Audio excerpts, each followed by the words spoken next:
Hello student, welcome back to my channel easy science math. हम पढ़ रहे हैं कक्षा 10 का अध्याय 12 विद्युत। इससे पहले के जो पार्ट है वो मैंने प्लेलिस्ट में डाल दिए हैं, आप वहां से जाकर देख सकते हैं। और आज हम करेंगे एग्जाम्पल 12.4। इससे पहले जो 12.3 वाला एग्जाम्पल था वो मैंने प्रीवियस वीडियो में करवा दिया है। तो एग्जाम्पल 12.4 है, जब कोई विद्युत हीटर विद्युत स्रोत से 4 एम्पियर विद्युत धारा लेता है तब उसके टर्मिनलों के बीच विभवांतर 60 वोल्ट है। उसी समय विद्युत हीटर कितनी विद्युत धारा लेगा जब विभवांतर को 120 वोल्ट तक बढ़ा दिया जाए। यानी कि एक जो विद्युत हीटर है वो स्रोत से 4 एम्पियर विद्युत धारा लेता है, तब उसके टर्मिनलों के बीच विभवांतर 60 वोल्ट होता है। अब ये बोल रहे हैं कि उस समय विद्युत हीटर कितनी विद्युत धारा लेगा। यानी कि हमें ज्ञात क्या करना है, हमें विद्युत धारा ज्ञात करना है जब विभवांतर को 120 वोल्ट तक बढ़ा दिया जाए। यानी कि 60 वोल्ट विभवांतर था, अब कितना कर दिया जाता है, 120 वोल्ट कर दिया जाता है। तो उस समय धारा कितनी होगी। तो चलिए इसको सॉल्व करने के लिए पहले हम देख लेते हैं कि हमें क्या क्या दिया हुआ है। ठीक है, तो यहाँ पर हमें क्या दिया हुआ है, देखिए यहाँ पर लिखा हुआ है कि जब कोई विद्युत हीटर विद्युत स्रोत से 4 एम्पियर विद्युत धारा लेता है। यानी कि ये हमें विद्युत धारा का मान दे रखा है। तो विद्युत धारा को I से प्रदर्शित करते हैं, तो यहाँ पर मैं I लिख रही हूँ 4 एम्पियर। तब उसके टर्मिनलों के बीच विभवांतर कितना होता है, 60 वोल्ट। यानी कि हमें विभवांतर दे रखा है, तो विभवांतर बराबर क्या हो जाएगा, 60 वोल्ट। अब देखिए यहाँ पर विद्युत हीटर के एक कंडीशन तो ये दे रखी है कि 4 एम्पियर विद्युत धारा बहती है, तब विभवांतर कितना होता है, 60 वोल्ट। एक दूसरी कंडीशन भी दे रखी है, यानी कि हमें दो स्थितियां दे रखी है। तो हम क्या करते हैं, हम ये करते हैं कि पहली वाली स्थिति में जो हमें विद्युत धारा और विभवांतर दे रखे उनको I1 से और V1 से प्रदर्शित करते हैं। ठीक है, अब ये तो हो गई अपनी प्रथम स्थिति। क्या हो गई, प्रथम स्थिति। अब दूसरी स्थिति क्या दे रखी है, दूसरी स्थिति हमें दे रखी है कि जब विभवांतर को 120 वोल्ट तक बढ़ा दिया जाए। यानी कि 60 से विभवांतर अब कितना कर दिया है, 120 वोल्ट कर दिया है। ठीक है, ये V2, दूसरी स्थिति में विभवांतर को हम V2 से शो कर रहे हैं क्योंकि ये दूसरी स्थिति है इसलिए। ठीक है, दूसरी स्थिति हो गई। अब ये बोल रहे हैं कि इस समय I2 का मान क्या होगा। यानी कि जब विभवांतर 120 वोल्ट कर दिया तो I2 का मान क्या होगा। तो अब आपको देखिए ओम के नियम से आपने ये तो पढ़ा ही होगा कि V इज प्रोपोर्शनल I, और जब हम इस प्रोपोर्शनल के साइन को हटाते हैं तो एक स्थिरांक आता है R। ठीक है, अब यहाँ से R बराबर, अगर अपन सिर्फ V और I को एक तरफ रखे, R को यहाँ से हटा दे तो अपने पास एक अनुपात आता है V और I का।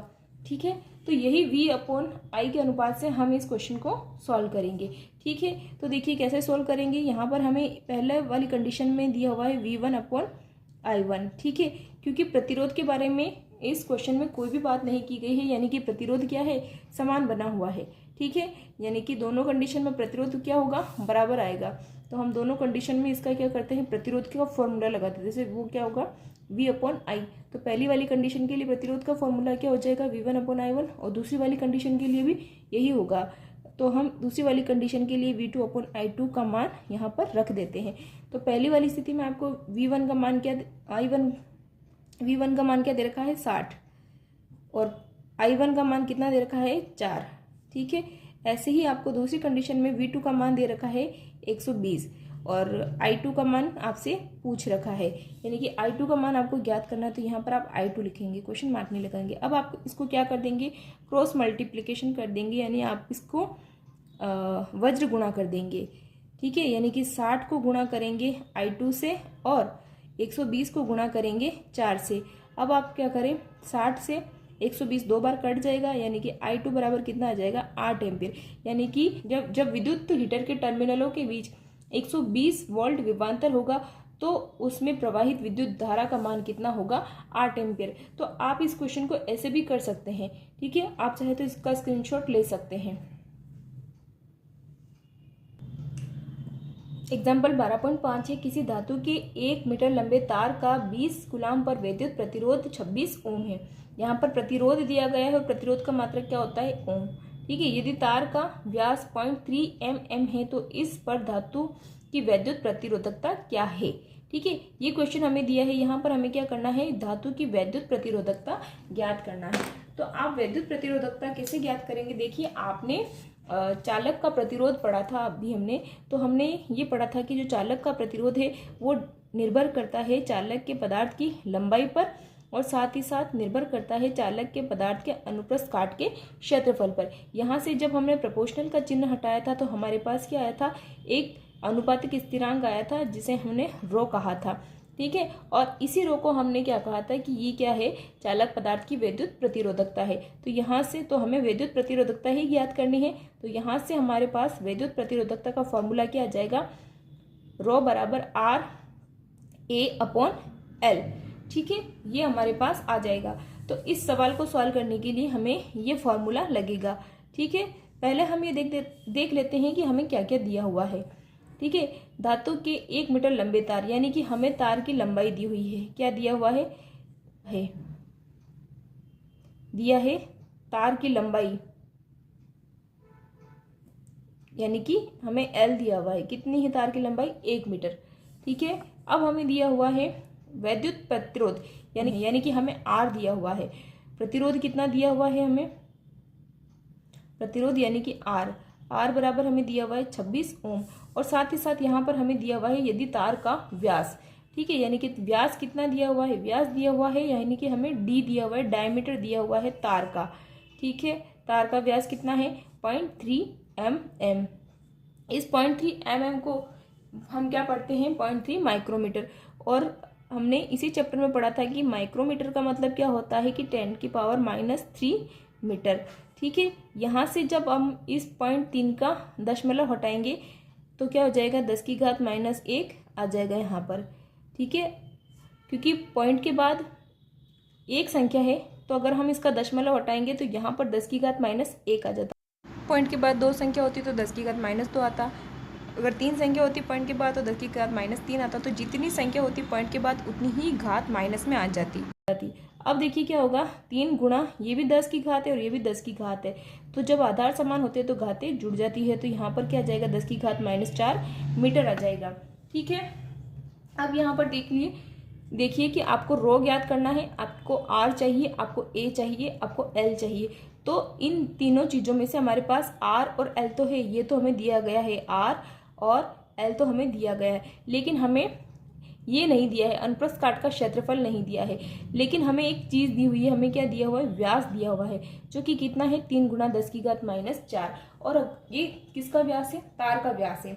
ठीक है, तो अगर हमें तार का व्यास दे रखा है तो हम वृत्त के क्षेत्रफल का फॉर्मूला लगाकर तार के अनुप्रस्थ काट का क्षेत्रफल निकाल सकते हैं। ठीक है, तो यहाँ से तार की त्रिज्या कितनी हो जाएगी वो देख लेते हैं। तार की त्रिज्या यानी कि आर बराबर कितनी हो जाएगी, 3 × 10⁻⁴/2 मीटर, ये हो जाएगी। ठीक है, अब अगली स्टेप में हम क्या करेंगे, रो बराबर क्या हो जाएगा, आर का मान क्या हो जाएगा, आर, और अनुप्रस्थ काट का क्षेत्रफल क्या हो जाएगा, πr²/L।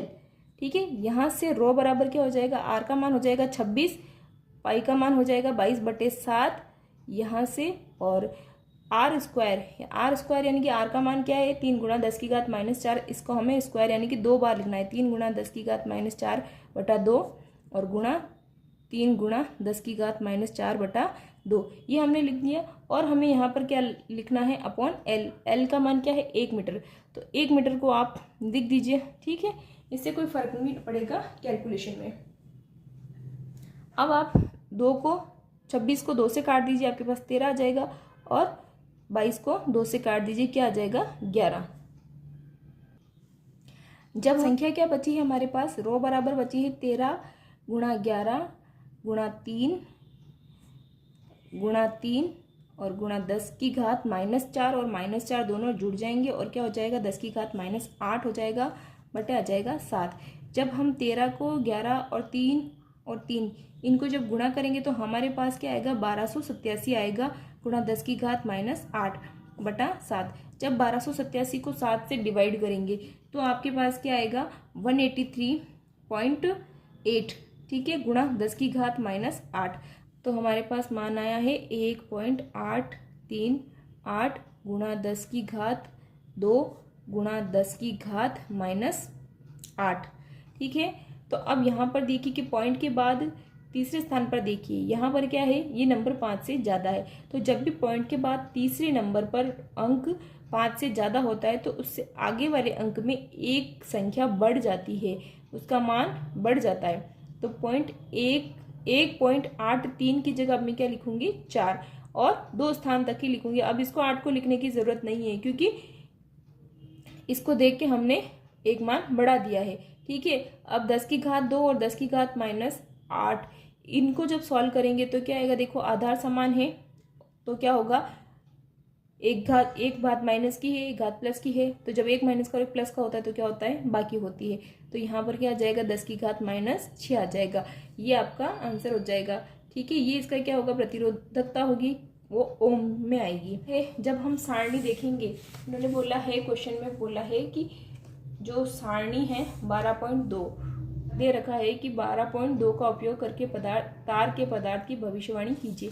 तो हम सारणी में देखते हैं कि 1.84 गुणा 10 की घात -6 किसका मान है। तो यहाँ पर जब हम टेबल में देखते हैं तो 1.84 गुणा 10 की घात -6 ये किसका मान है, मैंगनीज की।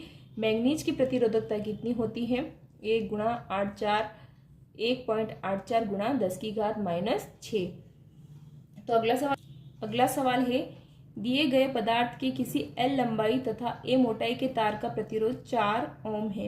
यानी कि कोई पदार्थ है, उसकी L लंबाई और A मोटाई का तार है, उसका प्रतिरोध है 4 ओम, और इसी पदार्थ का कोई दूसरा तार का प्रतिरोध क्या होगा जिसकी लंबाई L/2 और मोटाई A है। समझ नहीं आ रहा। तो देखिए यहाँ पर हम कैसे करते हैं, तो प्रथम तार के लिए हमें प्रतिरोध दिया गया। प्रथम तार के लिए देखिए हमें प्रतिरोध दिया गया है R1। वो उसको हम किससे शो करते हैं, L/A से। क्योंकि ये कैसे कर रहे हैं हम, क्योंकि हमने तार के प्रतिरोध के बारे में पढ़ा था जिसका फॉर्मूला होता है L/A, R is proportional L/A। यहाँ से जब प्रोपोर्शनल का साइन हटाते हैं तो रो L/A आता है। ठीक है, तो अब क्योंकि ये स्थिरांक है तो हम L/A ही लिख रहे हैं यहाँ पे। ठीक है, तो प्रथम तार के लिए R1 बराबर क्या हो जाएगा, L/A। यहाँ पर R1 का हमें मान क्या दे रखा है, 4। ठीक है, क्या मान दे रखा है हमें, 4, यानी कि L/A का मान क्या हो गया, 4। ठीक है, दूसरे तार के लिए प्रतिरोध, ठीक है, यहाँ पर भी हमें प्रतिरोध दे रखा था तो आप यहाँ पे लिख दीजिए प्रतिरोध। ठीक है, और दूसरे तार के लिए प्रतिरोध, इसको हम किससे शुरू करेंगे, क्योंकि दूसरे तार के लिए है प्रतिरोध तो हम इसको R2 से शो करेंगे। ठीक है, उसके लिए फॉर्मूला क्या आ जाएगा, यानी कि अब हमें R2 के लिए L2 और A2, ठीक है, यानी कि दूसरा तार है तो उसके लिए हमें लंबाई और मोटाई अलग दिए होंगे, वो निकालने हमको। तो इसके लिए हमें लंबाई क्या दी है, पहले वाले तार की आधी, यानी कि L/2। ठीक है, L2 का मान क्या है, पहले वाले तार की आधी, यानी कि L/2। तो ये मैंने लिख दी है। आप इसको भी ऐसे भी लिख सकते हो और ऐसे भी लिख सकते हो। ठीक है, ये मैंने इसको ब्रैकेट में बंद कर दिया। और दूसरे वाले तार के लिए A2 यानी कि अनुप्रस्थ काट का क्षेत्रफल हमें कितना दे रखा है, 2A। तो ये मैं यहाँ लिख देती हूँ। ठीक है, 2A, इसके ऊपर कुछ नहीं, 1 लिख देती हूँ मैं। ठीक है, अब मैं क्या करूँगी, देखिए यहाँ से हमें क्या करना है, L/A को आप बाहर निकाल लीजिए, या फिर आप इसको ऐसे भी देखो, L को 1 से गुणा करेंगे क्या आएगा, L, 2 को 2 से गुणा करेंगे क्या आ जाएगा, 4, और क्या बचेगा, A। ठीक है, तो यहाँ से आप क्या कर सकते हैं, बराबर करके 1/4 लिख दीजिए। और क्योंकि ये L/A है तो L/A की जगह यहाँ पर देखिए आप इसको इक्वेशन 1 मान लीजिए और इक्वेशन 2, यानी कि अगर आप यहाँ से देखेंगे ना, आपके L/A का मान आपके पास क्या आ रहा है, 4। तो आप यहाँ पर भी L/A की जगह क्या लिख सकते हैं, 4 लिख सकते हैं। तो 4 से 4 कट जाएगा, तो दूसरे तार के लिए प्रतिरोध कितना आ जाएगा, 1 ओम आ जाएगा। ठीक है, तो इस तरह से आपका दूसरा क्वेश्चन हो जाता है। अगर आप चाहो तो इसका स्क्रीनशॉट ले सकते हो। हम जो बॉक्स के अंदर क्वेश्चन है वो कर लेते हैं। तो पहला क्वेश्चन है इसमें, किसी चालक का प्रतिरोध किन कारकों पर निर्भर करता है। तो ये रहा इसका आंसर, मैंने पहले से लिख रखा है कि चालक का प्रतिरोध 3 कारकों पर निर्भर करता है। पहला चालक की लंबाई पर, दूसरा चालक के अनुप्रस्थ काट के क्षेत्रफल पर, और चालक के पदार्थ की प्रकृति पर। चालक की लंबाई के समानुपाती होता है, अनुप्रस्थ काट के व्युत्क्रमानुपाती होता है। ठीक है, और हर पदार्थ के लिए जो प्रतिरोध क्या होगा, अलग अलग होगा। ठीक है, आप इसका स्क्रीनशॉट ले सकते हैं। सेकंड क्वेश्चन है, समान पदार्थ के तारों में यदि एक पतला तथा दूसरा मोटा हो तो इनमें से किस में विद्युत धारा आसानी से प्रवाहित होगी जबकि उन्हें समान विद्युत स्रोत से संयोजित किया जाता है, क्यों? तो आपको मैं इसका आंसर ये लिख रखा है, मैंने बहुत ही सरल शब्दों में लिख रखा है कि समान पदार्थ के तारों में, ठीक है, अगर समान पदार्थ के तार हो और एक ही स्रोत से विद्युत धारा दी जाती है, तो ये लाइन आप यहाँ पे ऐड कर सकते हैं। मैंने ऐड नहीं करी, भूल गई मैं। समान पदार्थ के तारों को यदि समान विद्युत स्रोत से संयोजित किया जाता है तो मोटे तार से विद्युत धारा आसानी से प्रवाहित होगी। क्यों होगी? क्योंकि मोटे तार का जो अनुप्रस्थ काट का क्षेत्रफल है वो क्या होगा, ज्यादा होगा, है ना। और मोटे तार का अनुप्रस्थ काट का क्षेत्रफल ज्यादा होने से इसका प्रतिरोध क्या होगा, कम। और देखिए प्रतिरोध किस, यहाँ से क्या हो गया, प्रतिरोध कम हो गया। और प्रतिरोध किस पे डिपेंड करता है, प्रतिरोध धारा से किस प्रकार संबंधित है, व्युत्क्रमानुपाती संबंधित है। यानी कि अगर प्रतिरोध का मान कम होगा तो आई का मान, यानी धारा का मान क्या होगा, ज्यादा होगा। ठीक है, तो इस तरह से अगर प्रतिरोध का अगर कम होगा तो विद्युत धारा क्या होगी, आसानी से प्रवाहित होगी। तो आप लिख सकते हैं कि समान पदार्थ के दो तारों में से अगर दोनों तार समान विद्युत स्रोत से संयोजित है तो मोटे तार का अनुप्रस्थ काट का क्षेत्रफल अधिक होने से उसका प्रतिरोध कम होगा और तार का प्रतिरोध कम होने से, मोटे तार का प्रतिरोध कम होने से उससे विद्युत धारा आसानी से प्रवाहित होगी। थर्ड क्वेश्चन है, मान लीजिए किसी वैद्युत अवयव के दो सिरों के बीच विभवांतर को उसके पूर्व के विभवांतर की तुलना में घटाकर आधा कर देने पर भी उसका प्रतिरोध नियत रहता है, तब उस अवयव से प्रवाहित होने वाली विद्युत धारा में क्या परिवर्तन होगा। यानी कि एक वैद्युत अवयव है, उसके दो सिरों के बीच विभवांतर को उसके पहले के विभवांतर की तुलना में घटाकर आधा कर देते हैं, पहले जितना था उसे आधा कर दिया तो भी उसका प्रतिरोध नियत रहता है, प्रतिरोध में कोई चेंजेस नहीं होता है। तो ये बोल रहे कि उस समय उसकी धारा में क्या परिवर्तन होगा। तो देखते हैं इस क्वेश्चन को कैसे करते हैं। जैसे कि हमें इसमें दो स्थिति दे रखी है, पहली स्थिति और दूसरी स्थिति। ठीक है, तो पहली स्थिति में प्रतिरोध जो दे रखा है उस प्रतिरोध के लिए अगर अपन फॉर्मूला लगाए V/I, तो पहली स्थिति के लिए मतलब कि कोई ना कोई विभवांतर होगा, कोई ना कोई धारा होगी, तो उनको हम V1 और I1 से दिखाते हैं। ठीक है, तो आप यहाँ पे लिख सकते हैं कि पहली स्थिति। ठीक है, अब दूसरी स्थिति हमें दे रखी है और दूसरी स्थिति में ये बोले हैं कि उसके प्रतिरोध में कोई चेंजेस नहीं हो रहे, यानी कि प्रतिरोध जो पहले R था वो बाद में भी R ही है ना। इसलिए हम यहाँ पे R के लिए 1 या 2 का यूज नहीं कर रहे हैं। ठीक है, तो दूसरी स्थिति में भी क्या है, वही प्रतिरोध है जो पहले था। अब देखिए यहाँ पर क्या है, यहाँ पर ये बोला गया है उसके विभवांतर को पहले की तुलना से आधा कर दिया, यानी कि विभवांतर में इनमें चेंजेस किए गए हैं, परिवर्तन किए गए हैं। तो यहाँ पर हम विभवांतर के लिए दूसरी स्थिति के लिए V2 और इसके लिए I2 लिख देते हैं। ठीक है, तो यहाँ पर हमने लिखा कि पहली स्थिति में V1 है, दूसरी स्थिति में धारा क्या है, विभवांतर V1 है, धारा I1 है, दूसरी स्थिति में विभवांतर V2 है, धारा I2। लेकिन पहली स्थिति में विभवांतर का कोई ना कोई मान तो होगा, तो पहली स्थिति में हम मान लेते कि इसका मान V है। ठीक है, और धारा क्या है, धारा हम मान लेते हैं I। ठीक है, और दूसरी स्थिति में जो विभवांतर है वो कितना है, पहले वाले विभवांतर का आधा है, पहले वाले विभवांतर का आधा है, यानी कि V/2 कितना है, V/2। और हमें क्या ज्ञात करनी है, धारा। ठीक है, अब धारा का I2 का मान हमें नहीं दे रखा है तो हम इसे सिर्फ I2 लिख देते हैं। अब देखिए क्योंकि हमें ये बोला गया है कि प्रतिरोध नियत है, यानी कि जो इसका मान है वही इसका मान है, यानी कि ये दोनों पहली और दूसरी स्थिति में दोनों जो R का मान है वो क्या है, बराबर रहेगा।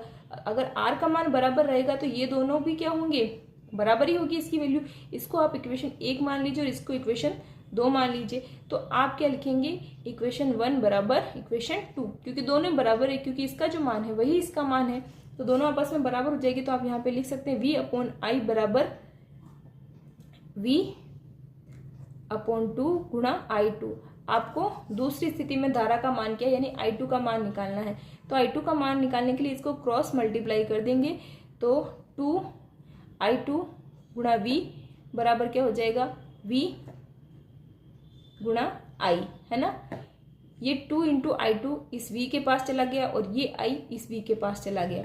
अब क्या होगा, V से V कट जाएगा। यहाँ से हमें I2 का मान निकालना है, तो 2 को हटाएंगे तो 2 कहाँ आ जाएगा, यहाँ आ जाएगा। यानी कि दूसरी स्थिति में जो धारा का मान है वो पहली स्थिति में जो धारा थी उसका क्या होगा, आधा हो जाएगा। ठीक है, तो ये आप नोट कर सकते हैं कि दूसरी स्थिति में धारा का मान आधा हो जाएगा। आप लिख सकते हैं कि अतः दूसरी स्थिति में धारा आधी हो जाएगी। धारा का मान पूर्व की तुलना में आधा हो जाएगा या फिर आधी हो जाएगी, आधा हो जाएगा। तो ये आप नोट कर सकते हैं, स्क्रीनशॉट ले सकते हैं इसका। ऐसे कर देती हूँ, आप ऐसे स्क्रीनशॉट ले सकते हैं इसका।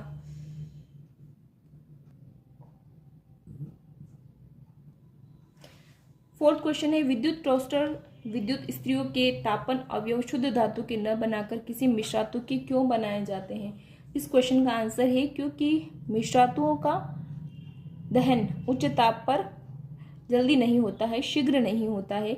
इस कारण विद्युत टोस्टर और विद्युत स्त्रियों के तापन अवयव शुद्ध धातु के न बनाकर मिश्रातुओं से बनाए जाते हैं। ठीक है, तो इसका जिस पेज के जिस पीछे आंसर है आप वहां से देख सकते हैं, मैंने बताया हुआ है पहले। तो फिफ्थ क्वेश्चन है, निम्नलिखित प्रश्नों के उत्तर तालिका 12 पॉइंट में दिए गए आंकड़ों के आधार पर दीजिए। तो इसमें पहला है, आयरन और मरकरी में कौन अच्छा विद्युत चालक होगा। तो टेबल में प्रतिरोध के आधार पर चालक मिश्रातु और विद्युत रोधी के बारे में बताया गया है। तो वहां पर क्या है कि आप जिसका प्रतिरोध सबसे कम होगा वो विद्युत का अच्छा चालक होगा। तो देखिए, ये रहा मरकरी और ये रहा आयरन। तो मैंने आपको बताया था जब मैं पढ़ा रही थी, मैंने कहा कि यहाँ सबसे ज़्यादा मतलब ये यहाँ वाले पदार्थ का प्रतिरोध सबसे कम है, यानी कि वो विद्युत का सबसे अच्छा चालक है। और नीचे वाले पदार्थ यानी कि ये कागज शुष्क, इसका प्रतिरोध सबसे ज़्यादा है। देखिए 10 की घात 12, ठीक है, और ये 10 की घात 12 से 13। तो इन पदार्थों का प्रतिरोध सबसे अधिक है, यानी कि ये विद्युत रोधी है। ठीक है, और आयरन और मरकरी में अगर आयरन ऊपर है यानी कि आयरन का प्रतिरोध क्या है, मरकरी की तुलना में कम है। तो आयरन मरकरी की तुलना में अच्छा चालक है। ठीक है, और अगला क्वेश्चन है, कौन सा पदार्थ सर्वश्रेष्ठ चालक है। तो सर्वश्रेष्ठ चालक कौन सा है, जिसका प्रतिरोध सबसे कम है, यानी कि सिल्वर सबसे अच्छा चालक है, सर्वश्रेष्ठ चालक है।